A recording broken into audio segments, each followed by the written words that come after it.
Bueno, pues bienvenidos a todos y muchas gracias por asistir. Como ha dicho Marta, mi nombre es Saray y sí, soy psicopedagoga, una de las fundadoras de Neuronas de Colores, que ahora os contaremos un poco el proyecto. Y pues bienvenidos al seminario sobre ejercicios prácticos de mindfulness y creatividad en contextos educativos y clínicos. Hacer un seminario así tenía para nosotros sentido, ¿vale? Por eso pongo ahí de dónde vengo y justificación de la metodología que vamos a utilizar. Neuronas de Colores, que os invito a que podáis ver y comprobar nuestro proyecto. Es un centro que creamos hace ya casi 4 años en Parla, Madrid, y es un centro de educación, arte y creatividad. Venimos todos de una formación que creo que os pasará a todos igual, porque la mayoría probablemente de los asistentes probablemente seáis psicólogos, pedagogos, maestros, etcétera. Muchas veces la formación que tenemos es excesivamente teórica. Nosotros entendemos que es cierto que nosotros necesitamos una formación básica para poder luego tener práctica, ¿verdad? Y para poder cumplir en nuestro trabajo, pero es cierto que muchas veces, sobre todo la enseñanza universitaria, es realmente teórica. Entonces, nosotros en Neuronas de Colores, tanto con nuestros peques, con adultos, incluso profesionales, intentamos buscar una metodología que sea una manera de ser muy práctica. Es decir, donde dotemos a nuestros usuarios y usuarias pues en herramientas, habilidades y sobre todo muchas capacidades, es decir, habilidades sobre autogestión, autorresponsabilidad, autodisciplina, creatividad. Dejamos a hacer y creamos un laboratorio de ideas. Entonces, la verdad es que es un proyecto bastante chulo, así que os invitamos a conocerlo. Dentro de nuestro proyecto, una parte muy importante, muy importante, es la parte que le otorgamos a todo lo que es relajación, arteterapia, creatividad. ¿Qué ocurría? Que cuando venían profesionales a dar talleres con nosotros, se sorprendían porque nosotros, y es la primera vez que vamos a hacer esto de una manera más teórico-práctica para que luego vosotros podáis, tanto en vuestras consultas, aulas, con la familia, despachos, etcétera, podéis comprobar. Pero es verdad que cuando los profesionales vienen con nosotros a dar cursos, talleres, etcétera, nuestra formación es muy práctica. Es decir, si esto lo estuviéramos haciendo pues qué deciros, en la clase, ¿no? Estaríamos probablemente ya todos tumbados en el suelo, probando y comprobando. Esto lo hemos hecho en muchos centros, sobre todo a nivel educativo, y tiene muy buen funcionamiento, porque cuando nosotros tenemos una vivencia, es mucho más fácil que podamos trasladarla a los demás, transmitirla, etcétera. Entonces, yo creo que es importante el tener práctica, el tener vivencias. Espero que aprendáis hoy bastantes técnicas y bueno, os invito a que vayáis dejando vuestras preguntas en el chat, que luego tendremos un ratito para poder contestarlas, etcétera, cualquier duda que tengáis.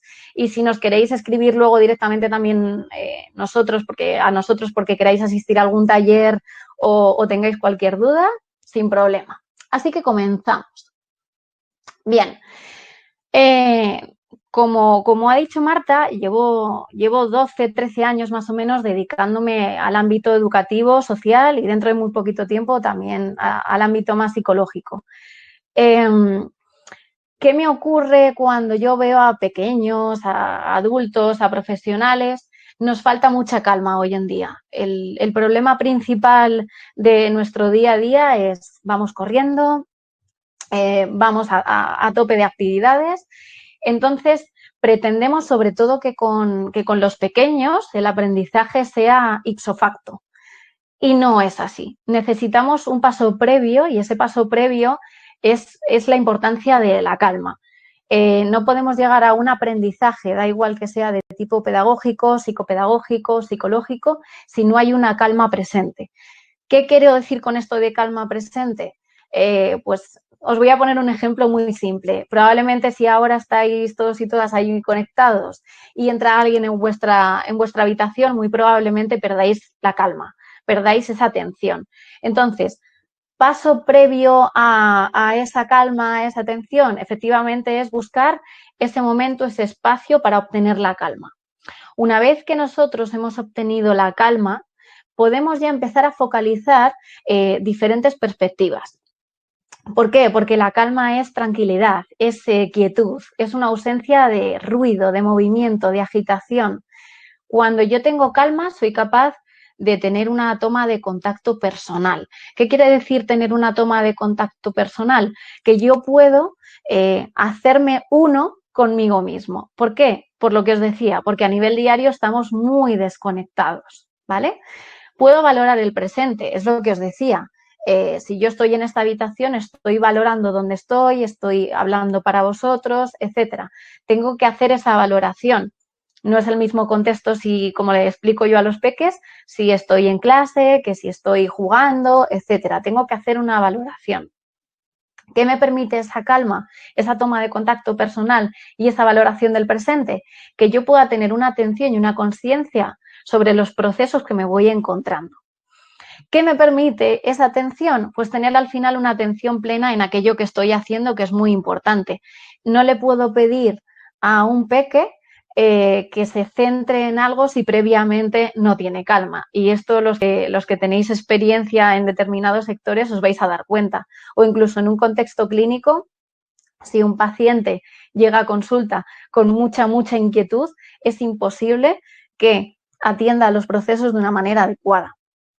Bien, ¿qué nos va a dar esta atención plena? Pues una curiosidad. Es decir, si yo consigo que tu atención, muy probablemente te empieces, ¿verdad? Esto es lo que llamamos hilar, te empieces a conectar con lo que está ocurriendo. Y finalmente ocurre el aprendizaje. Si os dais cuenta, es muy importante el contexto de calma. Es más, en estudios en los que he podido participar y en estudios además en nuestro laboratorio de ideas particular como es Neuronas de Colores, ¿qué nos encontramos? Que si antes de entrar a las aulas o antes de entrar a una sesión nos permitimos simplemente 5 minutos de calma, esa sesión se aprovecha, que os diría, el doble o el triple que una sesión normal. De hecho, cuando hemos tenido la oportunidad de probarlo, por ejemplo, en colegios, nos hemos dado cuenta que la atención, el aprendizaje, el ritmo de la clase es muchísimo mejor. Por eso os invito, si sobre todo hay por aquí pues, docentes, que seguramente sí, a que podáis probar todas las técnicas que os voy a recomendar hoy, que ya os digo que esto va a ser realmente práctico, que podáis hacerlo en vuestros ámbitos, porque vais a notar a nivel personal, incluso si queréis hacerlo a nivel personal, pues el seguir estas técnicas, tanto a nivel personal como profesional, vais a notar un gran cambio. Y eso espero. Vale, seguimos y os cuento. Cuando muchos profesionales vienen a nuestro centro, nos encontramos, bueno, profesionales y no tan profesionales, es decir, gente de a pie que ha tenido pues un mal momento, tiene mucha ansiedad y necesita un cambio, ¿no? Muchas veces no diferenciamos bien, porque no se ha trabajado, como os digo, en estos aspectos prácticos, entre lo que es relajación, mindfulness o meditación. Ahora mismo el mindfulness está como de moda, ¿no? Pero no se sabe muy bien cuál es la diferencia y además se solapan muchas cosas, no se diferencian bien. Entonces, parte aquí de los ejercicios prácticos que vamos a hacer después, se basan mucho en diferenciar estos tres aspectos. Os vais a dar cuenta luego que van a ir unidos, es decir, luego vamos a tener actividades y procesos que son muy similares, pero es cierto que sí necesito que hagáis una diferenciación previa para que luego esos ejercicios y sobre todo los objetivos que buscamos con ello lo tengáis más claro y sean mejores. No es lo mismo relajación que mindfulness, que meditación.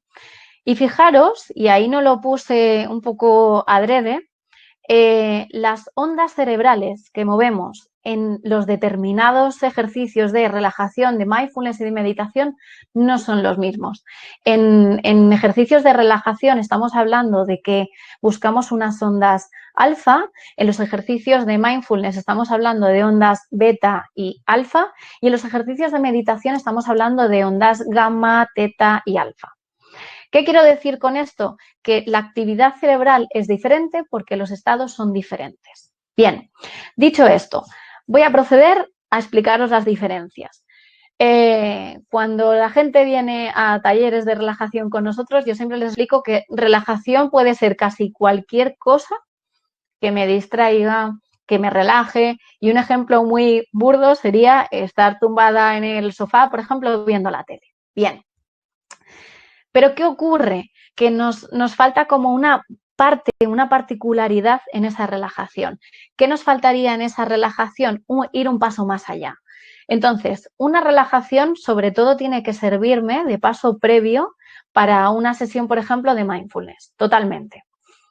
¿Qué voy a buscar sobre todo en relajación? Tengo que buscar una relajación muscular a nivel fisiológico, es decir, una calma en la respiración, una calma, pues eso, a nivel relajación. Yo tengo que sentir que estoy en ese sitio, pero bueno, me voy poco a poco abandonando, ¿verdad?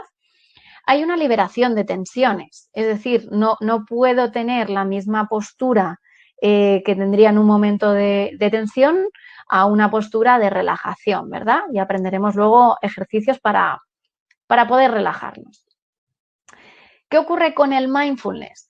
Como os he dicho, la relajación es un estado previo, como os explicaba antes con la calma. La relajación es un espacio, bueno, es un estado previo que yo necesito para poderme meter dentro del mindfulness, ¿vale? No puedo empezar directamente a tirarme a la piscina y decir, bueno, voy a hacer mindfulness, ¿no? Y me centro en esto. No, tengo que tener una relajación muy, muy previa. Entonces, en esta relajación previa, cuando yo ya me he relajado a nivel muscular, a nivel fisiológico, he liberado tensiones y he conseguido respirar, porque una de las preguntas que yo hago cuando doy estos talleres, siempre le pregunto a la gente, ¿sabéis respirar? ¿Respiráis? Y claro, todo el mundo me dice, sí, claro, ¿no? Si no yo estaría muerta o muerto, claro. No sabemos respirar bien. Cogemos mucho aire y al coger ese aire, ¿vale? Lo que hacemos es simplemente respirar porque necesitamos sobrevivir, pero no hacemos respiraciones a nivel consciente, es decir, llenando pecho, llenando abdomen, etcétera. Bien. Paso previo, como os he dicho, relajación para pasar al mindfulness. ¿Qué ocurre en el mindfulness al contrario, ¿no? Que nos encontramos en la relajación? En la relajación no tengo por qué tener una atención plena de lo que estoy haciendo. De hecho, muchas veces, si habéis probado ya ejercicios de relajación, muchas veces la gente simplemente se tumba en el suelo y ya. Es más, hay gente que se queda dormido en sesiones de relajación, con lo cual no es necesario tener una atención plena, ni estar consciente ni tan siquiera en ese punto de relajarse, porque yo en relajación, como os he dicho, puedo llegar incluso a dormirme. En el mindfulness tengo que tener una atención muy plena. ¿Qué quiere decir esto? Que tengo que ser consciente de dónde estoy, de cómo estoy y de todo aquello que me rodea, ¿vale? Hablo mucho del presente. El mindfulness sobre todo se basa en una situación del presente. Hablar en presente, hacer las cosas que estoy haciendo en el presente, no juzgar y sobre todo está acompañado de muchas técnicas. ¿Qué quiere decir esto? Que el mindfulness podemos llegar a ello y luego lo veréis con ejercicios mediante un montón de multidisciplinariedad sobre técnicas. Entonces, principalmente para el mindfulness tengo que conseguir estar en el momento presente. Y vais a verlo con un ejemplo muy básico. Si yo ahora mismo estoy dando esta charla y yo quiero estar inmersa en esta charla, no puedo estar, por ejemplo, mirando el teléfono móvil, no debería estar pensando en otras cosas, que esto es muy, muy frecuente y es por lo que nos cuesta tanto el mindfulness. Si estoy, por ejemplo, no sé, dibujando, pues tendría que estar dibujando. No estoy dibujando y estoy pensando en otras cosas. Si estoy haciendo tareas de casa, tendría que estar pendiente en hacer esas tareas de casa. ¿Cuál es el problema y por qué nos cuesta tanto, como os decía antes, llegar a unas técnicas de mindfulness satisfactorias? Pues que estamos en el momento presente, pero nuestra cabeza no nos acompaña. Rumiamos mucho las ideas, se nos va, etcétera. Y eso es muy complicado, ¿vale? Por eso os digo que esto es práctica. Esto es como ir al gimnasio y querer conseguir beneficios. No es cosa de un día, sino que es cosa de varios. Por último, tenemos la meditación. La meditación va un paso más allá, yo creo, del mindfulness. Es decir, quien sabe meditar y quien medita bien, hay incluso estudios que verifican los cambios cerebrales que ocurren en nuestro cerebro. Entonces, a mayor práctica de meditación, los beneficios que se obtienen tanto a nivel cerebral como una potencia mental, etcétera, son muchísimo mayores incluso de los que nos puede beneficiar con el mindfulness. ¿Por qué el mindfulness está un poco en boga y tiene tanto éxito? Bueno, porque es un paso previo entre esa relajación y esa meditación, que eso ya es como nivel top, que es lo que siempre explico. En la meditación vamos a trabajar una concentración muy profunda. O sea, todo aquel que piensa que meditar es simplemente sentarse en una postura determinada y es dejar la mente en blanco y todo como muy místico, etcétera, no. Es decir, meditar, yo siempre se lo digo a mis alumnos, que meditar cuesta, meditar duele mucho, porque además estamos en una postura en la que tenemos que conseguir una relajación postural, pero no estamos tumbados, por ejemplo, o en una posición un poco más relajada que cuando hacemos ejercicios de relajación. Es decir, en la meditación tenemos que tener una postura muy concreta, tiene que estar muy guiada dentro de nosotros, tenemos que tener mucha potencia mental, pues para no abandonar ese proceso, esa postura, etcétera, ¿vale? Veo que en el chat vais poniendo así como preguntas, no os preocupéis, que todo lo que vayáis poniendo ahora, luego Marta me va diciendo y resolvemos dudas. O sea, que lo que queráis preguntar, sin problema, o lo que se me quede ahí por ver, o los que os habéis conectado más tarde. Entonces, una vez que hemos visto la diferenciación entre relajación, mindfulness y meditación, vamos a ir viendo pequeños ejercicios para que vayáis entendiendo que son procesos diferentes, ¿vale? Empezamos ya así con lo práctico que os había prometido. Bien, me voy a centrar sobre todo en relacionaros técnicas, digamos, y beneficios de mindfulness, luego para que veáis que tiene un nivel súper arraigado con todo lo que es la creatividad. Entonces, beneficios del mindfulness, que probablemente si habéis hecho esto, habéis trabajado de esto, etcétera, ya lo sabréis, pero bueno, para aquellos que no lo conozcan.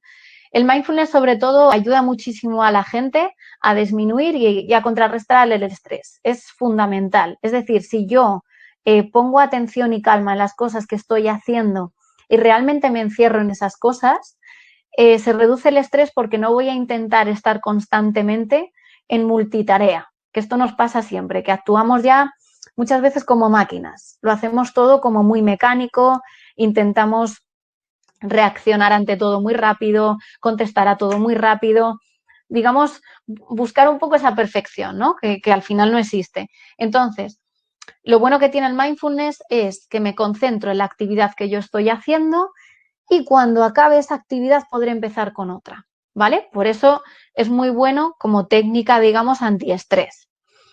En el mindfulness también vamos a trabajar zonas cerebrales diferentes. Dependiendo de la actividad que estemos haciendo, nuestra actividad cerebral se va a concentrar en esa actividad que estamos haciendo a nivel físico o mental. Incluso puede llegar a haber, como en el caso de la meditación, que es mucho más evidente, pero puede llegar a haber una modificación a nivel cerebral. Con el mindfulness aumentamos mucho la creatividad. Muchas veces tenemos esta discusión de ser creativo se nace o se hace, etcétera. Con técnicas sobre creatividad, que luego vamos a ver también, con técnicas sobre mindfulness, etcétera, el cerebro se vuelve mucho más creativo. Luego os explicaré bien por qué, pero es un poco el proceso que os he explicado al principio. Cuando yo tengo calma puedo poner atención, cuando puedo poner atención puedo empezar un proceso.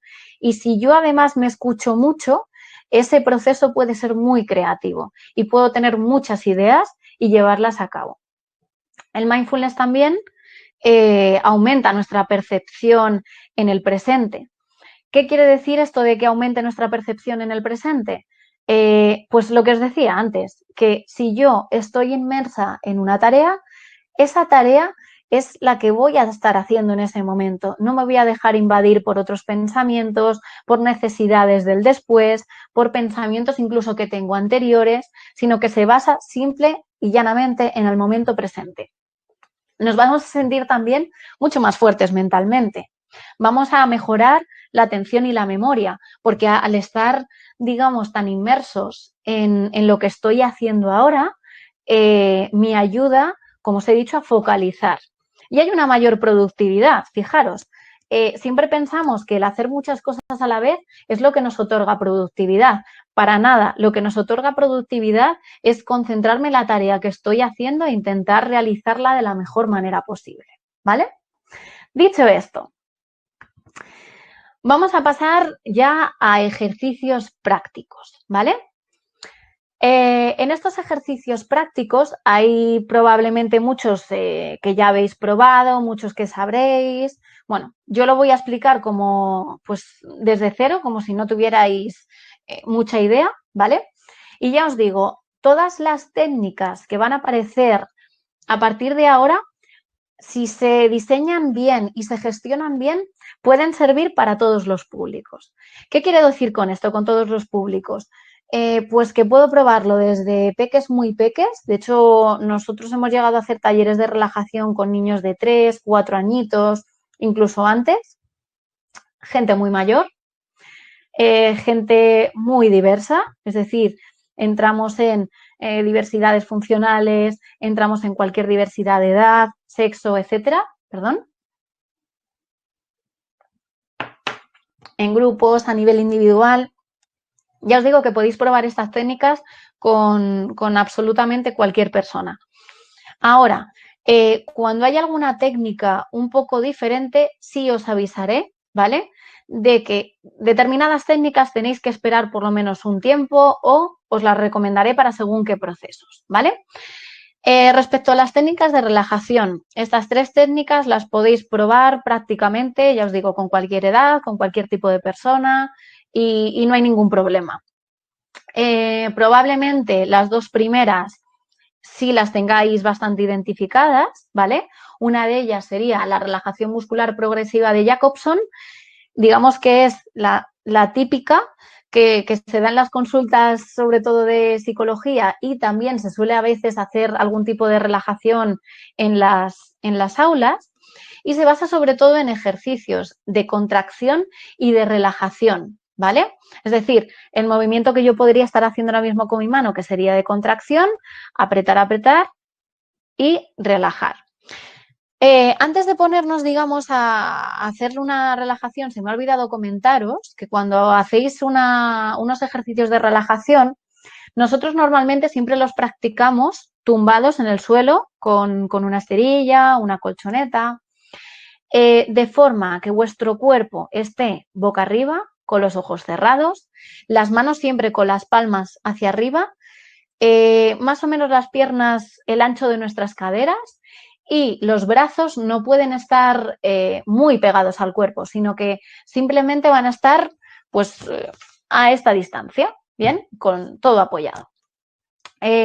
También hay gente que intenta hacer estos ejercicios y yo sé que en consulta más a bien psicológico se hace, se suelen hacer sentados. Es decir, hay veces que en los gabinetes pues se coge al paciente, se sienta en una silla y ahí se van haciendo los ejercicios de relajación. Yo siempre apuesto un poco más por hacerlo pues con una ropa cómoda, en el suelo, sin frío, que es súper importante, porque además cuando nos relajamos perdemos un montón de temperatura en el cuerpo. Que esto la gente se extraña también mucho, es como, jo, me he quedado muy frío. Nos quedamos fríos porque nuestro cuerpo pasa a estar tan relajados que es prácticamente como si estuviéramos durmiendo. Entonces, una vez que hemos tenido esta postura, hemos cerrado los ojos y tal, se pueden hacer este tipo de relajación muscular progresiva de Jacobson, que consistiría básicamente, como os he dicho, en ejercicios de contracción y relajación, ¿vale? Inicialmente Jacobson puso unas 71 partes del cuerpo, luego han salido métodos mucho más abreviados, ¿vale? Pero bueno, fundamentalmente vamos a trabajar 4 grupos en nuestro cuerpo, 4 grupos de partes. El grupo 1 sería, lo voy a decir despacio por si alguno está tomando notas, pero bueno, el grupo 1 estaríamos hablando de manos, antebrazos, tríceps, y es con lo primero que empezaríamos.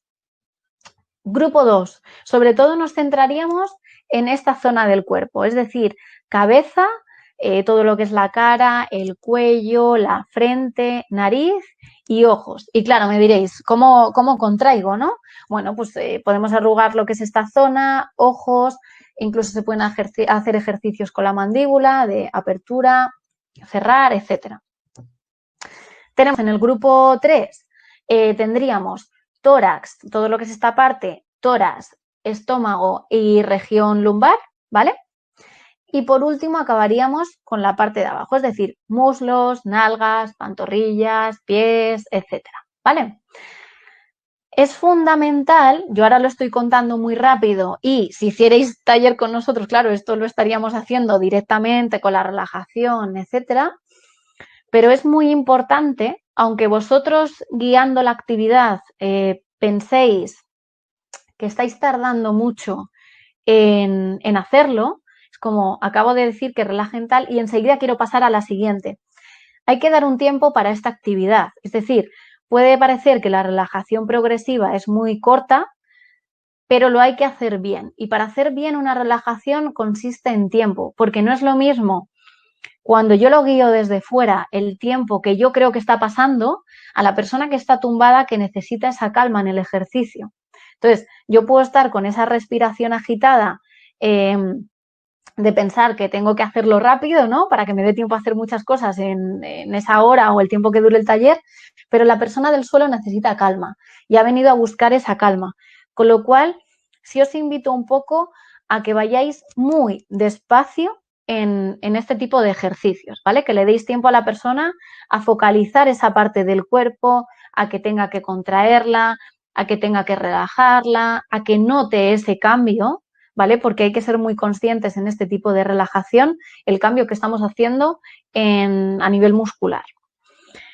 Normalmente cuando luego hemos acabado este ejercicio, lo que vamos a hacer es, al finalizar se suelen mover muy poquito a poco, pues cada zona. Yo siempre digo que lo intenten hacer con movimientos que sean prácticamente imperceptibles, es decir, una cosita como nada, que se note muy poquito, como esto.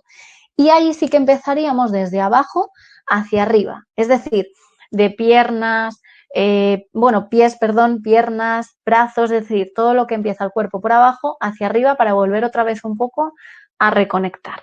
¿Bien? Después tenemos el entrenamiento autógeno, que sería el método Schultz, que me imagino que, que alguno por aquí también lo conocerá.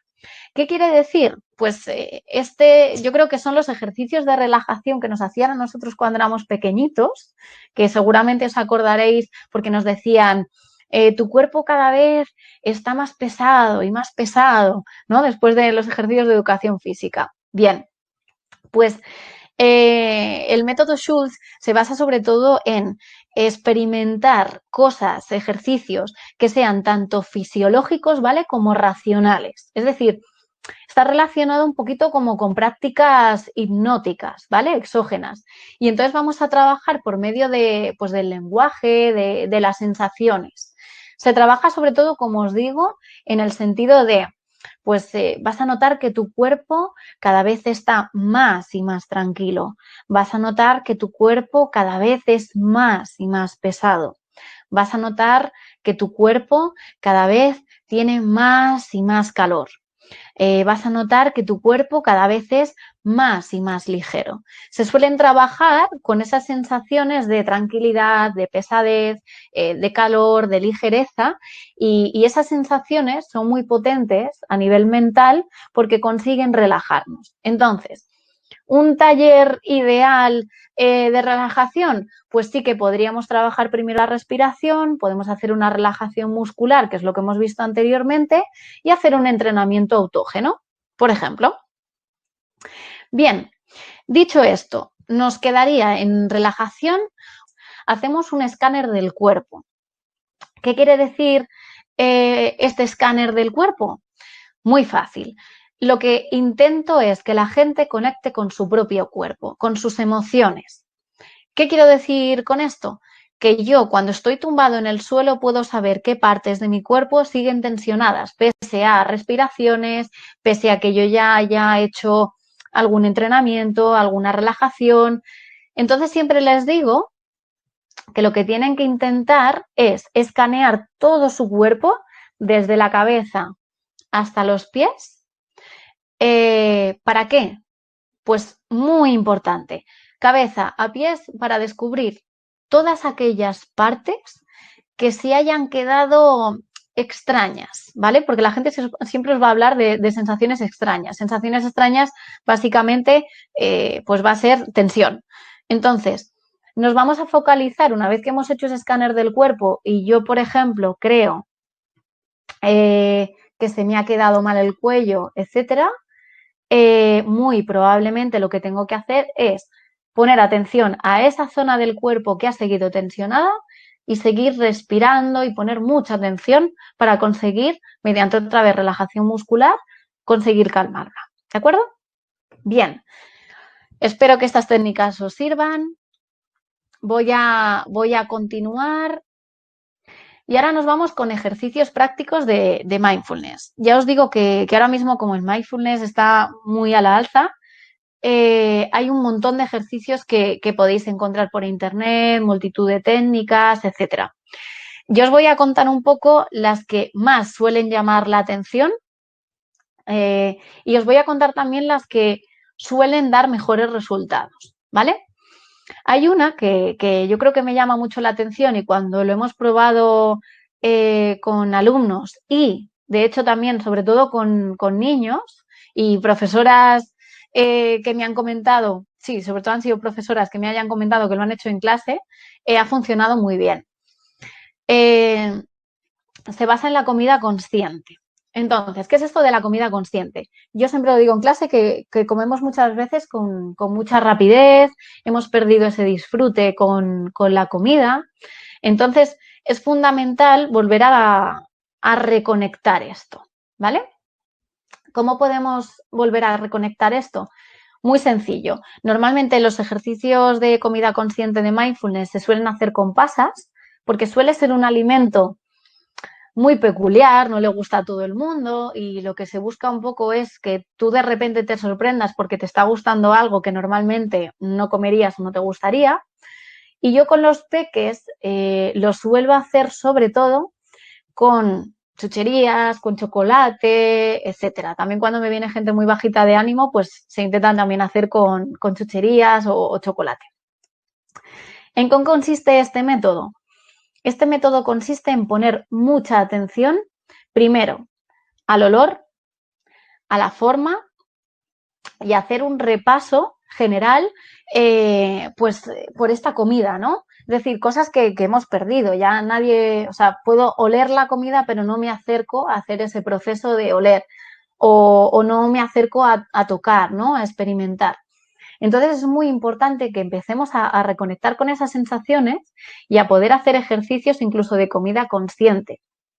Y además yo luego siempre recomiendo que esa semana se hagan una comida o una cena especial y puedan disfrutarla, coman con calma, etcétera. Bien, importante. También hay ejercicios de mindfulness respecto a la comida consciente que se basan, por ejemplo, en pensar de dónde ha salido esa comida, quién la ha fabricado para ti. Se basa un poco en qué proceso anterior ha seguido eso hasta que tú te lo has encontrado ahí. Y ya os digo que se toman pedacitos muy pequeños, se prueban, etcétera, ¿vale? O sea que probadlo y tras los ejercicios que hemos visto anteriormente, hacer este tipo pues de ejercicios de mindfulness, os vais a dar cuenta cómo funciona el doble, ¿vale? Por lo que os comentaba muy al principio. La calma es esencial para cualquier procedimiento y proceso de aprendizaje. Bien, otro ejercicio, lo mismo. Lo pensé un día y a mí me ha dado un resultado muy bueno. Hay gente que se queja de que no es capaz de poner concentración o de poner atención, de relajarse, de incluso meditar, etcétera. Entonces, para este ejercicio yo siempre saco una pequeña vela, puede ser la vela que tengáis por casa, por clase, en las sesiones, lo que queráis, y se pone la vela enfrente de la persona. Aquí yo hago dos tipos de variantes.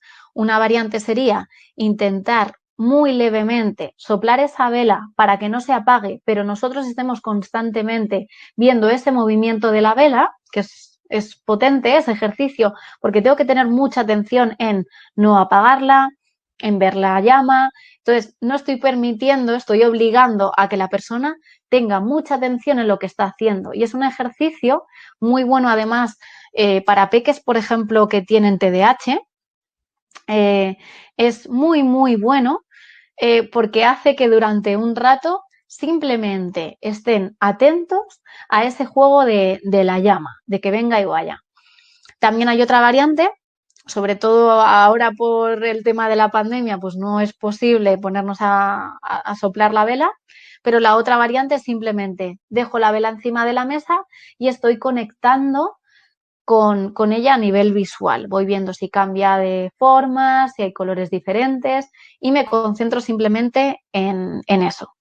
Como os he dicho también al principio, un ejercicio muy práctico de mindfulness es esas tareas de la casa o esos deberes, el concentrarme y hacerlos en un periodo de tiempo, ¿vale?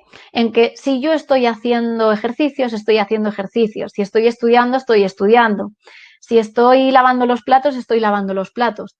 Lo que no puedo hacer es estar haciendo estas tareas pensando en otras, ¿vale? Que eso es muy habitual. Veamos por aquí, vale. Entonces, como os he dicho, si estoy haciendo algo en el momento presente, me concentro absolutamente en esas tareas que tengo que hacer. Por último, y además, todas estas que os he dicho las podéis probar igual con cualquier tipo de público. Ahora viene un poco un ejercicio que yo practico de mindfulness en clase, pero con este sí que hay que tener mucho cuidado. Con este no se puede hacer la primera sesión sin conocer al público que tenemos y sobre todo para niños muy pequeños, ¿no? Y para consultas a nivel psicológico depende. Es decir, tengo que conocer muy bien a mi paciente y tengo que saber que esta práctica no le va a dañar a nivel emocional pese a lo dura que es, ¿vale? Os cuento. Muchas veces cuando tengo sobre todo grupos de mujeres, que esto suele ser lo típico, que vengan un montón de mujeres, pues porque su vida es muy estresante, tienen un montón de obligaciones, entonces suelen reunirse grupos de mujeres, más bien. En torno a la quinta o la sexta sesión, siempre intento picar con este tema. ¿Qué quiero decir en el sentido de picar? Todavía yo creo que tenemos la muerte como si fuera un tabú extraño, es algo que nos sigue dando pues mucho reparo hablar de ello, etcétera. Entonces yo creo que si el mindfulness se basa fundamentalmente en el momento presente, si yo pregunto y os pudiese hablar con vosotros y os pudiese preguntar cuántas cosas tenéis pendientes de hacer de aquí hasta que os muráis, pues probablemente me diréis que un montón, ¿no? Pues quiero viajar al tal sitio, me quiero comprar tal cosa, quiero tener esta experiencia, quiero conocer mucha gente. ¿Cuál es el problema? Que como no tenemos una atención plena y consciente, este ejercicio se nos va. Entonces, bueno, siempre pensamos todos que vamos a durar hasta los 90 años y que vamos a tener muchos años de nuestra vida para poder, ¿verdad? Para poder hacer este tipo de cosas. Entonces, este ejercicio se basa en ponerles un folio en blanco delante pues, con material de escritura y decirles que imaginen que van a morir mañana. ¿Qué harían antes de ese momento? Entonces, claro, yo creo que ahí la gente empieza a tomar un poco de conciencia de dónde está. Y es un poco duro, ¿no? Porque, pues es lo que os digo, todos pensamos que tenemos un montón de tiempo para hacer aquellas cosas que nos gustan y aquellos sueños que se nos han quedado por cumplir, pero lo posponemos. Entonces, el ejercicio de la muerte es un ejercicio para, digamos, llamar la atención sobre la importancia que tiene el momento presente, sobre el gastar esa energía ahora y no posponerlo y no arrepentirme de no haberlo hecho, claro, porque ya os digo que el mindfulness se basa en eso, en el presente, no en el futuro, no en el pasado, ¿vale? Entonces, este ejercicio sí que os recomiendo que lo cojáis como con mucha calma, y no con todo el mundo es igual de efectivo, porque hay gente que a nivel emocional todavía no está fuerte y no podemos quizá poner un ejercicio así, pero creo que es muy positivo para gente, por ejemplo, que pospone mucho las cosas, que tiene muchas ideas o muchas visiones pero no las lleva a cabo. Entonces, bueno, como cada uno sabe qué es lo que tiene en clase, qué es lo que tiene en consulta, etcétera, pues yo creo que es un ejercicio muy bueno para que en algún momento lo podáis llevar a la práctica. Incluso vosotros mismos que podáis hacerlo en algún momento, ¿vale?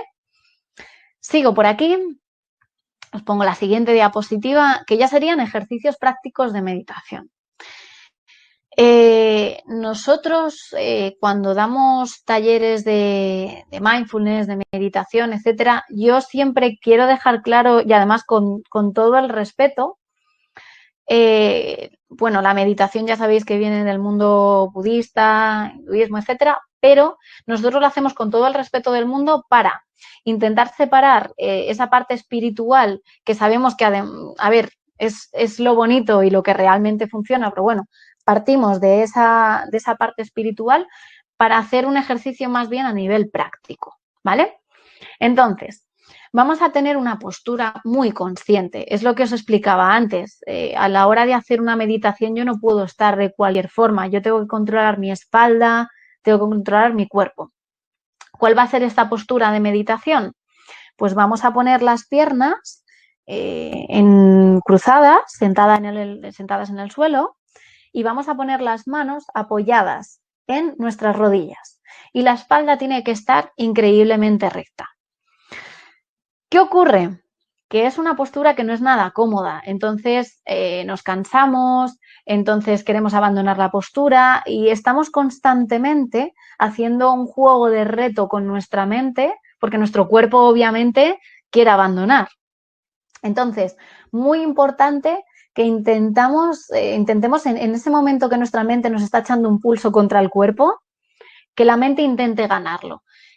Todo lo que hemos aprendido previamente sobre respiraciones, relajación, etcétera, tiene que servirnos en este momento para conseguir no perder esa postura, para que si tengo que reajustarla no sea de una manera, ¿verdad?, como muy brusca, sino todo muy despacio. Por eso siempre que hacemos ejercicios de meditación, yo siempre hablo del juego del reloj, que realmente lo podríamos llamar como la rutina del reloj. Quiere decir que yo siempre le aconsejo a la gente que pongan, cuando se levanten por la mañana, 5 minutos de relajación, perdón, de meditación, y cuando se vayan a acostar, hacer 5 minutos de relajación ya en la cama, antes de dormir, para coger rápido el sueño. Entonces, esos 5 minutos de meditación que yo hago al enfrentarme, digamos, a ese día que yo voy a tener, me ayudan muchísimo a tener mucha potencia mental, a tener calma, a tomar otro tipo de decisiones, a enfrentarme a mis miedos, a mis inseguridades, ¿vale? Yo siempre recomiendo que en el momento que esos 5 minutos que me he podido poner de alarma en el móvil se me pasen muy, muy cortitos, entonces es en ese momento cuando puedo subir a 10 minutos, a 15, a 20, etcétera, ¿vale? Entonces, ya os digo, el móvil o una alarma, 5 minutitos, cuando me levanto por la mañana, meditación, cuando me acuesto por la noche, relajación, ¿vale? Y vais a notar muchísima mejoría. Una parte muy importante de la meditación son los mantras, no sé si conoceréis, el típico es este de Om, que juega con la vibración de nuestras cuerdas vocales, pero el mantra pueden ser sílabas, pueden ser palabras, pueden ser frases que se van repitiendo y el mundo budista y el mundo hinduista lo utiliza, claro, para invocar, ¿no? A la divinidad durante la meditación y conseguir ese beneficio. ¿Qué ocurre con los mantras? Bueno, pues que nos inducen a adoptar una actitud de concentración.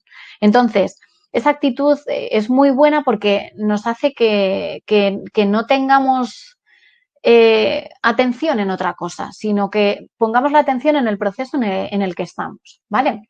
Mantras podéis encontrar en cualquier sitio. ¿Qué quiero decir con esto? Pues en YouTube, escoger los que más os gusten, estudiarlo, etcétera.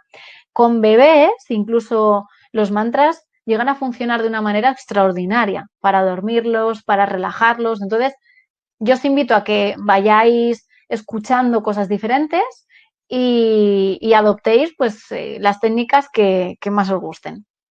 Por último, y esto en clase lo utilizamos muchísimo, me imagino que muchos sabréis qué es, pero bueno, existen los cuencos tibetanos, que son unos cuencos de metal, pueden ser más pequeños o más grandes, más o menos están hechos con una aleación de 7, 9 metales y tienen un pequeño palito de madera y se toca como alrededor.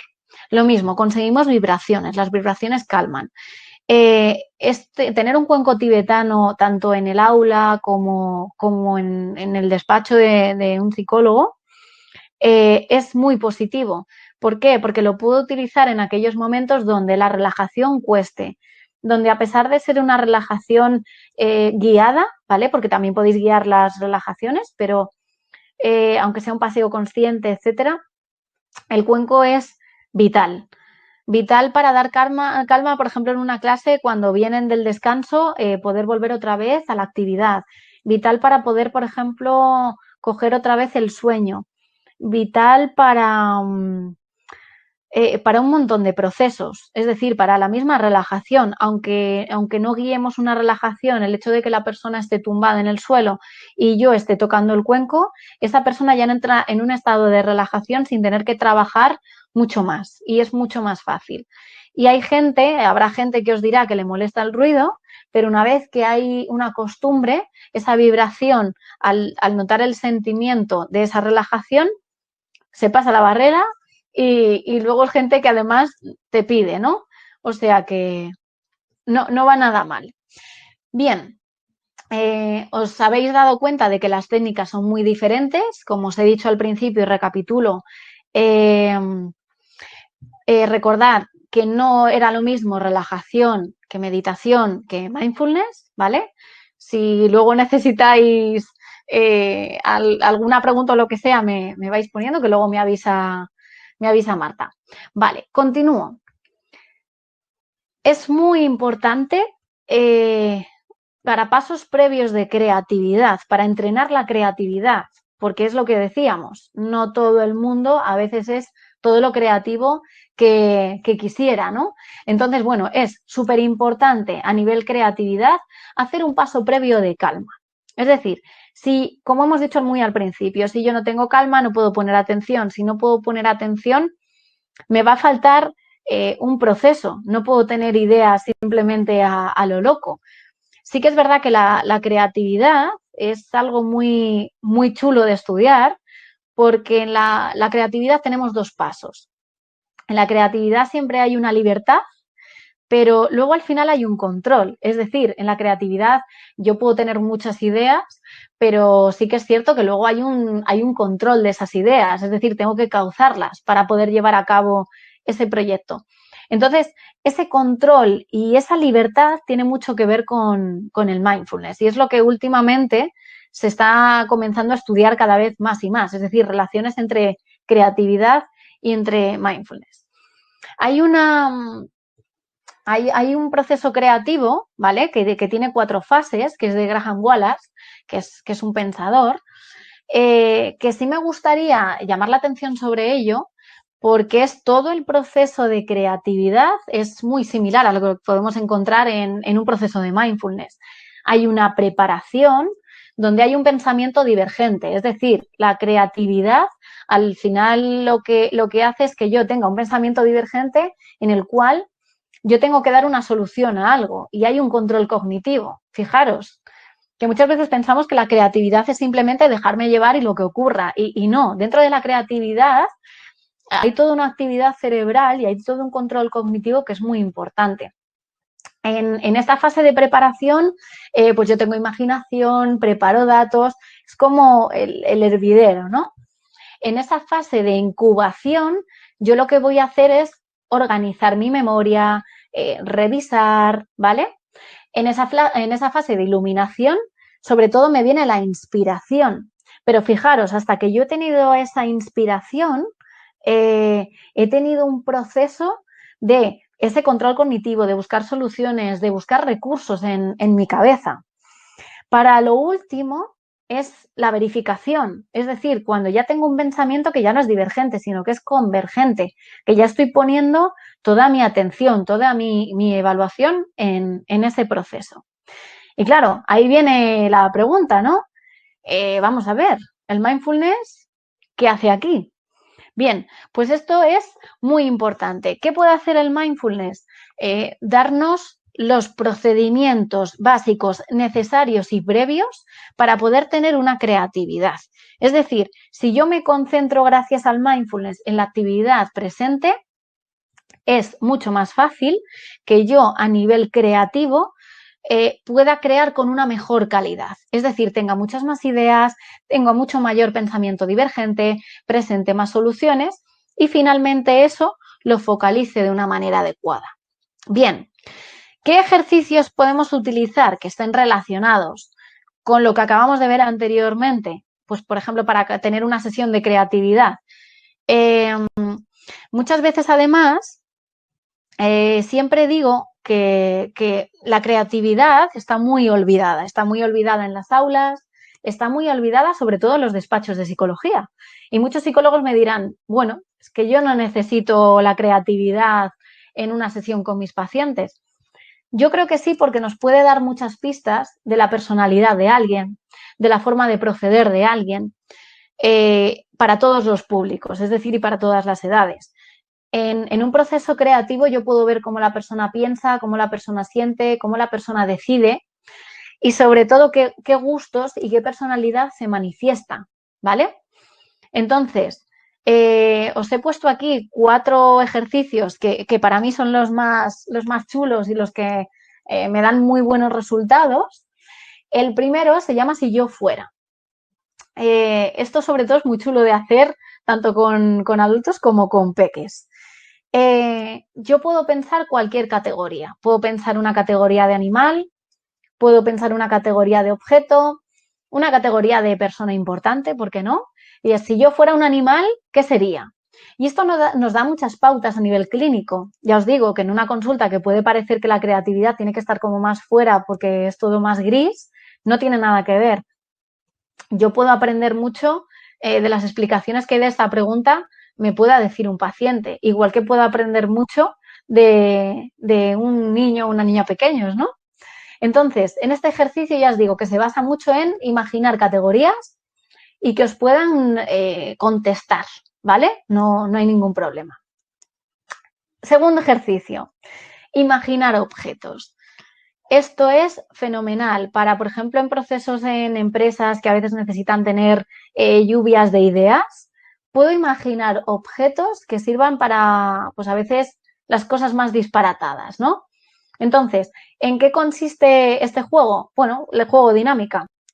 Tenéis un tiempo muy preciso, podéis imaginar objetos para determinados usos. Pues, por ejemplo, que en la empresa os digan o en el taller o donde estéis, necesito que inventes algo para esto. Entonces, ¿qué objeto se te ocurre? ¿O qué inventarías, no?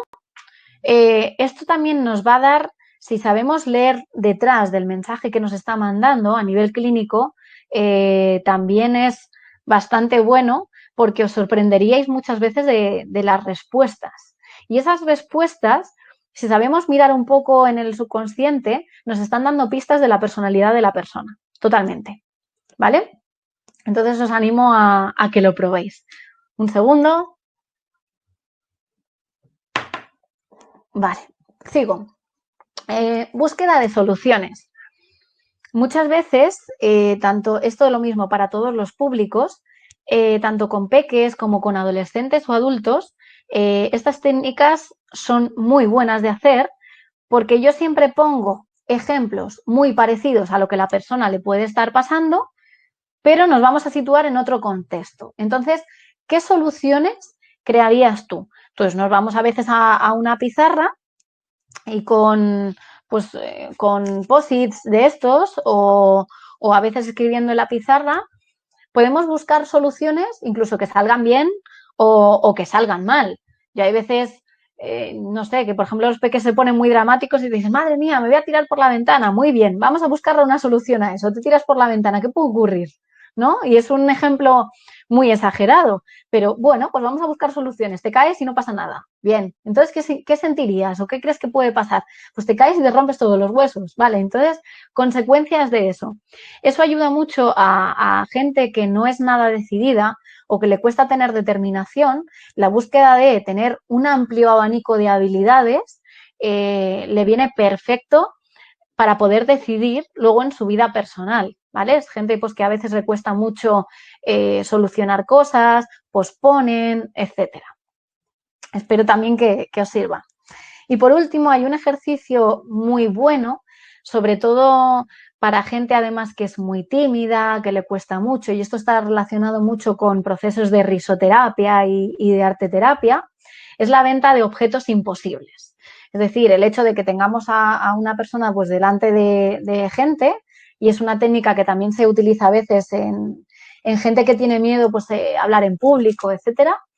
La venta de objetos imposibles, pues como su propio nombre indica, estamos hablando de que tú ves un objeto y un objeto muy imposible, pues como podría ser una bicicleta de ruedas cuadradas, estamos hablando de una caja de nada y que intenten con técnicas intentar venderlo.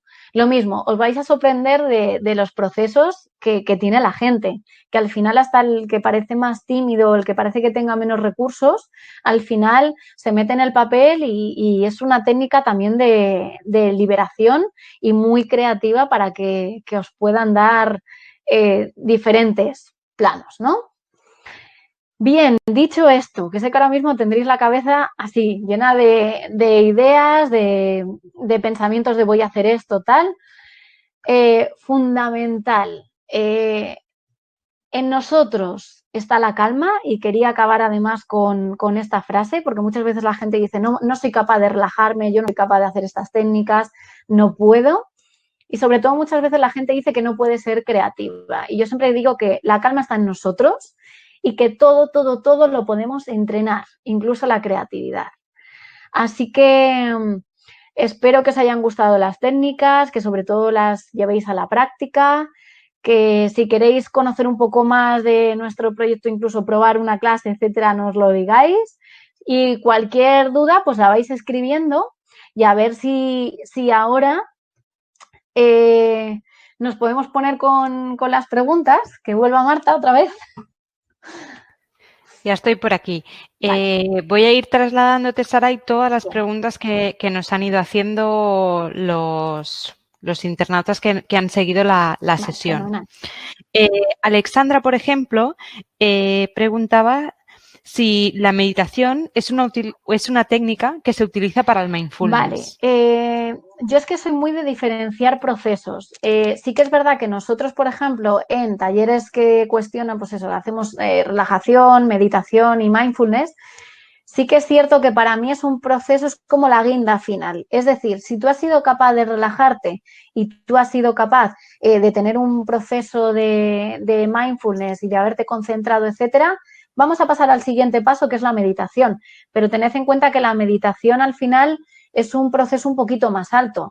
Al final me requiere pues un tipo de habilidades o herramientas que si no tengo va a ser a veces pasar un mal rato o porque sí. Entonces yo siempre abogo un poco porque se hagan los pasos previos y se vayan introduciendo pequeñas rutinas sí, de meditación, pero siempre con esa diferenciación.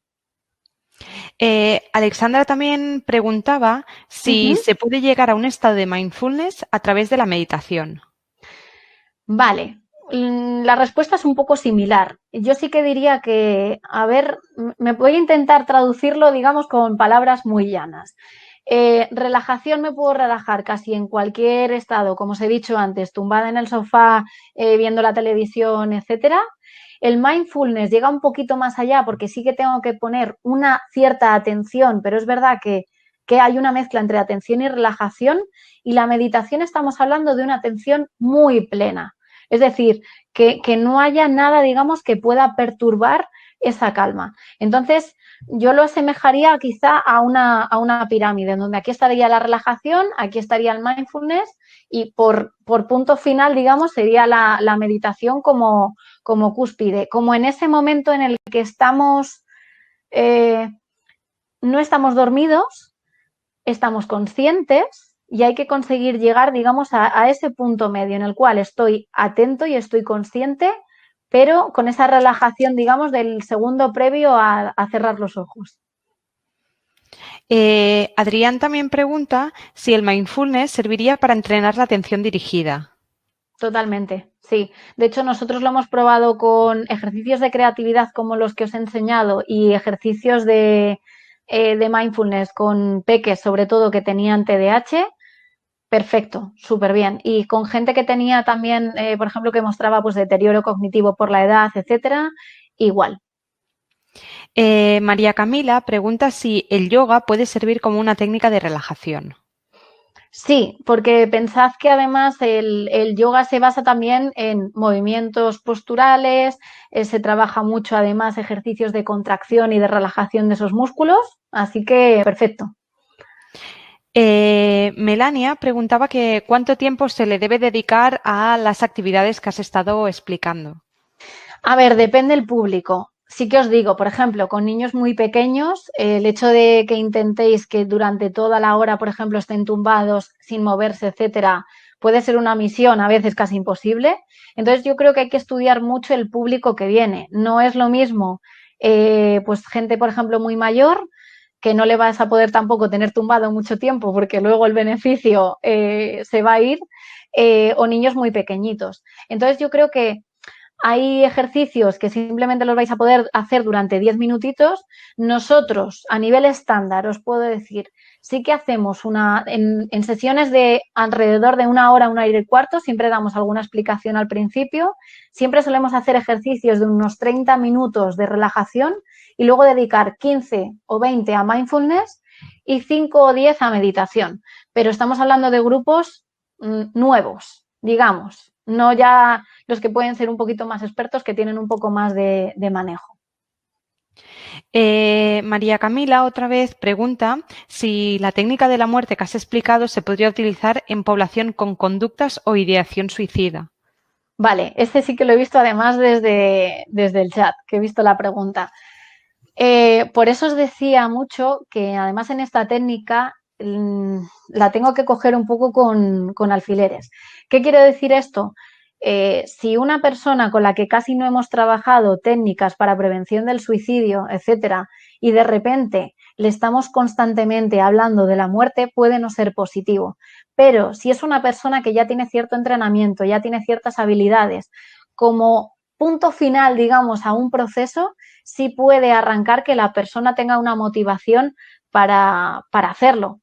Es decir, para hacer nuevas dinámicas, para ponerse a hacer ejercicio, para buscar nuevas motivaciones. Pero sobre todo estamos hablando de ejercicios que van a funcionar muy bien con gente que tenga mucho estrés, que posponga, que sea muy pasiva. Entonces hay que administrar bien, como os he dicho, cada técnica, digamos, a cada tipo de sujeto y cada edad, claro, porque esto, por ejemplo, en niños muy pequeños no tiene ningún sentido, porque los niños no tienen la visión de muerte que podemos tener los adultos. Nieves preguntaba, cuando hablabas de los cuencos tibetanos, dice que hay varios en función de la vibración y de las texturas que tienen, si sirven cualquiera. A ver, esto es como todo, cualquiera. Yo, por ejemplo, en clase tengo dos, uno muy chiquitito, que es el de, digamos, el del día a día, y luego tengo otro para cuando ya la gente ha aprendido a relajarse bien, pues es más grande, es mucho mejor, etcétera. Creo que además un ejercicio muy bueno con los cuencos puede ser que las mismas personas que asisten al taller aprendan a poder cogerlo, tocarlo, sepan si esa vibración les gusta, no, etcétera. Es decir, el vivenciar, es lo que os he dicho un poco al principio. Creo que hay que aprender a vivenciar mucho con la gente y a dejar hacer. Matthew pregunta que qué técnica es mejor utilizar para guiar a un paciente a un afrontamiento de una situación o creencia. Vale, pues podemos estar hablando, por ejemplo, la técnica que hemos hablado de las diferentes soluciones en la pizarra, esa es muy buena. Si vemos que le cuesta mucho tener rutinas, pues o rutinas o ideas o sueños por cumplir, podemos utilizar la de la muerte.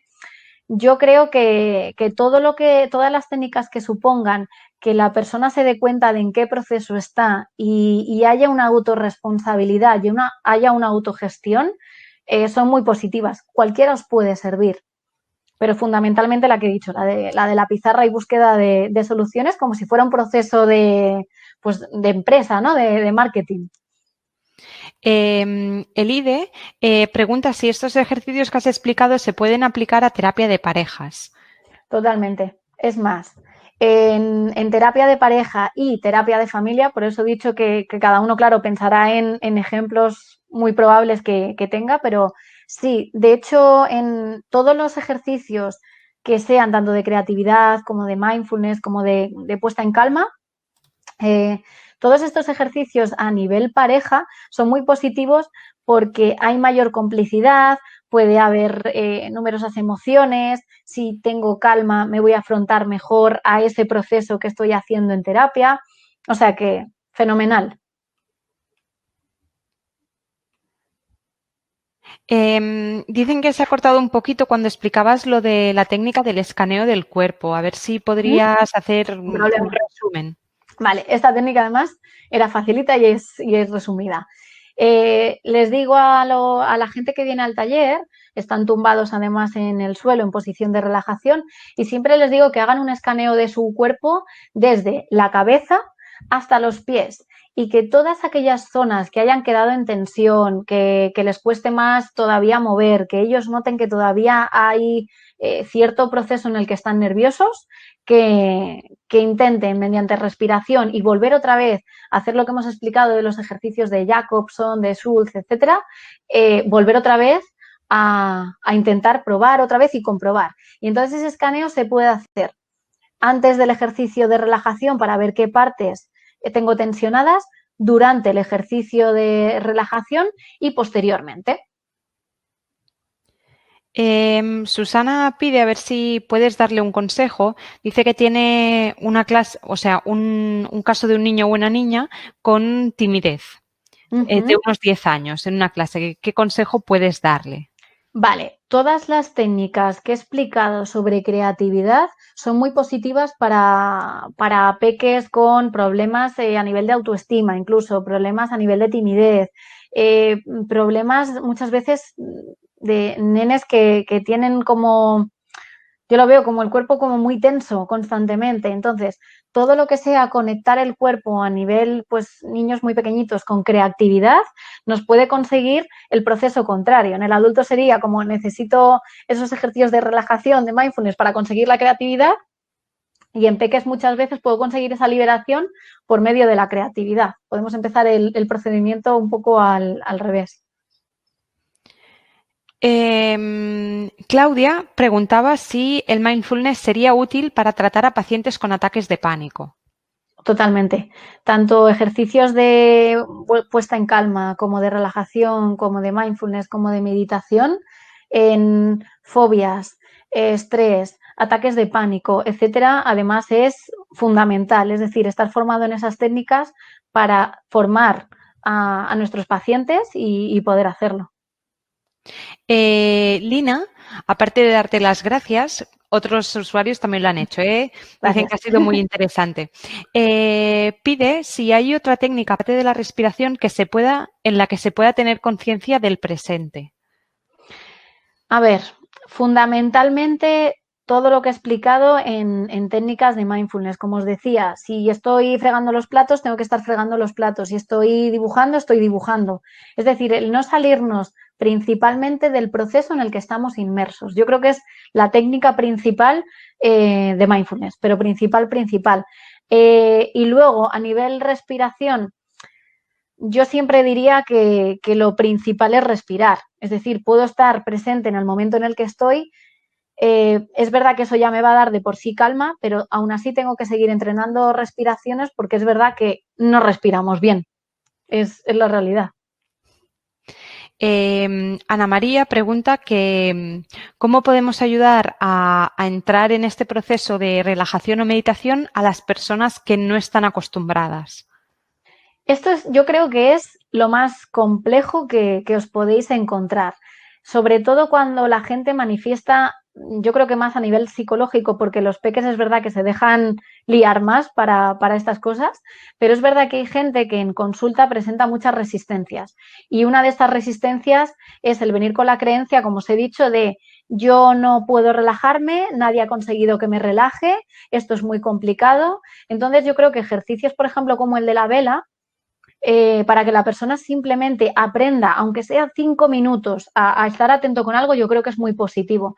Tenemos que conseguir que esa gente que manifiesta tantas resistencias entre en este juego en base a muy poquitos minutos. O sea, esto es como el ejercicio. No puedo pretender que una persona de repente haga ejercicio durante 1 hora si lleva 20 años que no ha hecho nada. Tendrá que hacerlo gradualmente. Pues todo lo que es este proceso tanto de relajación, de mindfulness, meditación, creatividad, tiene que ser un proceso muy gradual. Por eso os decía lo de la alarma de los 5 minutillos. Olga dice a ver si puedes hacer alguna recomendación para entrenar la creatividad en equipos docentes en los colegios de diferentes niveles. Vale, yo creo que, fijaros, cuando estamos hablando de equipos, creo que antes incluso y esto es como una técnica que no he hablado de ella, pero antes de hacer procesos de creatividad, sinceramente, yo me iría un paso previo. Antes de la creatividad, cuando estamos hablando de grupos, creo que tiene que haber una cohesión. Entonces, hay un ejercicio muy chulo que yo esto lo he planteado a veces con grupos muy grandes de docentes, y es el hecho de que, bueno, aquí tengo un folio, de que cojáis un folio y entonces todos los docentes o toda la plantilla de la empresa incluso están en círculo sentados. Y entonces vamos a imaginar que a mi lado está Marta, y entonces yo a Marta le escribiría por aquí: jo, me pareces muy buena profesional y creo que eres una tía alucinante. Y entonces cerraríamos esto, lo pasaríamos al siguiente. Una vez que a ti te llega ese folio, tú vas a ver todos los pensamientos que tienen tus compañeros de ti, etcétera. Y yo creo que es un paso muy positivo el tener cohesión para luego poder trabajar procesos de creatividad, de arteterapia, de risoterapia con los compañeros de trabajo. Carmen nos dice que, bueno, pregunta si se puede utilizar ciertos objetos, sobre todo en casos de niños pequeños, para entrenar la respiración y la concentración. Vale, el ejemplo que he puesto de la vela, es verdad que con la vela tenéis que tener mucho cuidado. Entonces, yo si son niños muy pequeños, lo que sí que hago es la misma postura, digamos, de meditación, al tener las piernas cruzadas, y les siento conmigo. Y entonces, sobre todo si son peques con los que habéis trabajado, que además hay contacto y hay confianza, ellos como están con contacto físico, se van a relajar y sí van a ser capaces de mirar, por ejemplo, a la vela, y vosotros, claro, de estar muy atentos, de que intenten, porque llega un momento en el que intentan, claro, tocar, etcétera. También puede ser mirar un objeto, pues como una pelota, es decir, todo lo podéis readaptar en función del público que tengáis, eso no hay problema. Roxani preguntaba si puedes recomendar algún libro de mindfulness que pueda serle útil para ampliar la información que has dado. Pues fijaros, me iba a traer uno, pero claro, estoy en Madrid y ya sabéis que nos ha caído una nevada importante, así que no puedo salir casi de casa. Entonces, hay un libro que compré además en la biblioteca de Nueva York. Si queréis nos podéis escribir por neuronas y os mandaría una foto o lo que fuera. Y es un libro que se llama Mindfulness on Go. y es muy chiquitito, es una cosita así y son todo técnicas para el día a día para poder hacer mindfulness con las cosas más diarias. Era muy baratito además, creo recordar que no costó más de $7 o algo así. Lo único que viene en inglés, entonces es la única limitación. A ver, ¿qué más preguntan? Por no decir los típicos, claro, que luego hay un montón de libros típicos de mindfulness, pero...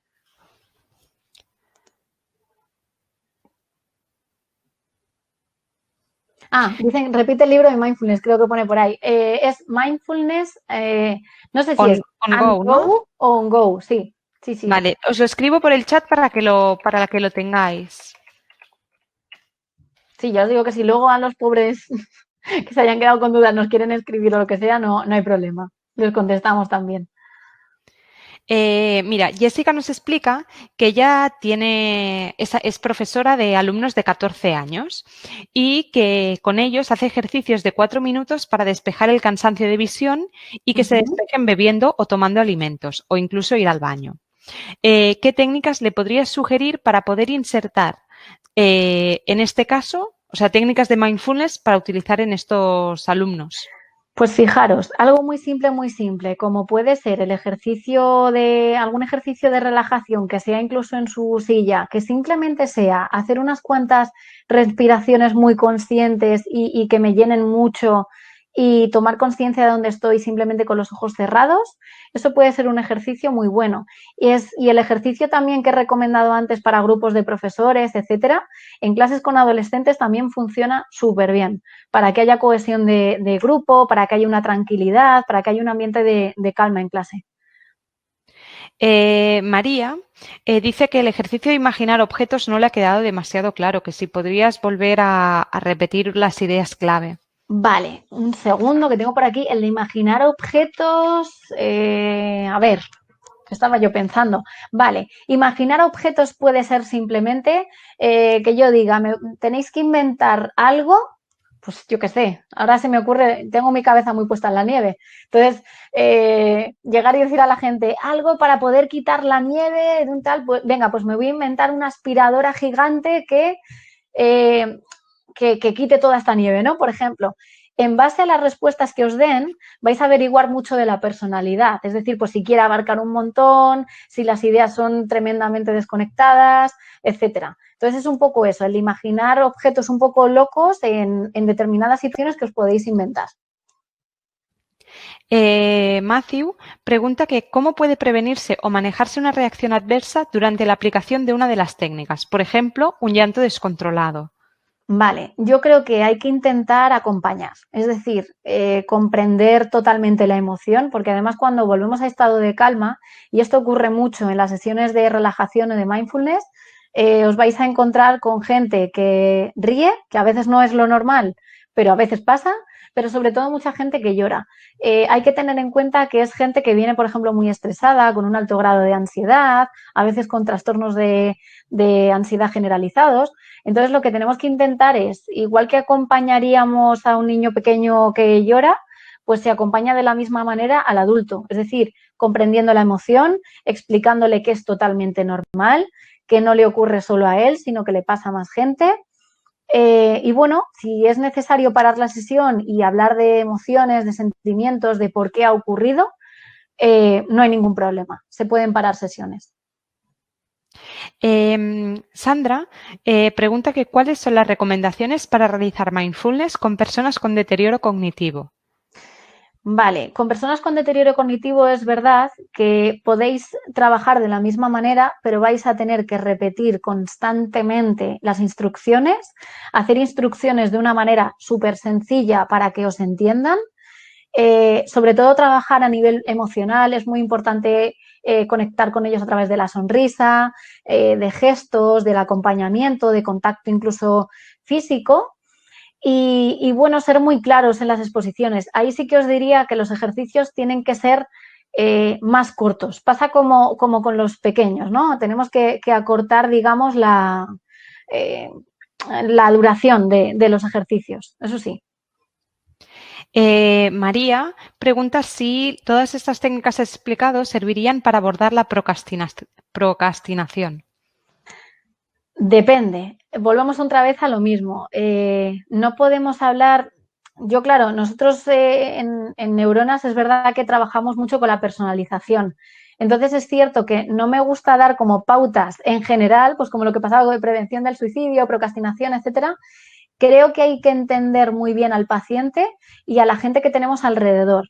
En función de las características que nos determine esa persona, tenemos que intentar coger las técnicas que hemos aprendido, estas y todas las que ya sabemos, y personalizarlas en función de si me va a funcionar con esa persona o no. Vale, te hago la última pregunta que nos ha formulado Clara. El resto, sé que hay más preguntas en el chat, pero viendo la hora ya no va a dar tiempo de que Saray responda a ninguna más. Te hago la última y entonces nos despedimos. Clara pregunta que ¿cómo se puede comenzar a trabajar la conciencia corporal con personas hipocondríacas? Vale, esto pasa un poquito igual que con la gente que le costaba mucho lo que hemos hablado, el empezar un proceso de relajación, de mindfulness, etcétera. Entonces, yo con esta gente lo mismo. Tienen que ser una rutina al principio muy pequeña, pues podéis destinar una parte de la sesión a que igual 5 minutos a la entrada sean para esa búsqueda de calma, más luego trabajar lo que son pautas pues, cognitivo-conductuales, etcétera, durante toda la sesión y los 5 últimos minutillos poder otra vez volver a dar técnicas en base a mindfulness, etcétera. Pero siempre todo muy medido. No metáis a una persona, por ejemplo, lo que os decía, hipocondríaca, el primer día le damos la sesión sobre el juego de la muerte y no vuelve. Entonces no lo hagáis. Bueno, pues para terminar quiero trasladarte todas las gracias que te han dado los asistentes a la sesión clínica. Dicen que ha sido muy interesante, breve y muy conciso. O sea, que te felicitamos también en nombre de todo el equipo de ISEP, darte las gracias por esta magnífica sesión. Y bueno, para aquellos que hayáis tenido problemas de conexión, no os preocupéis, puesto que hemos grabado la sesión clínica y en unos días la podréis volver a ver de forma íntegra a través de nuestro canal de YouTube, ISEP TV. O sea que no os preocupéis. Allí también tendréis la opción de descargaros la presentación que ha utilizado Saray, de manera que podéis volver a ver este contenido y acabar de tomar apuntes si alguien estaba interesado. Y bueno, pues hasta aquí la sesión. Espero que lo hayáis disfrutado y que nos podamos ver muy pronto en próximas sesiones clínicas. Muchas gracias a todos.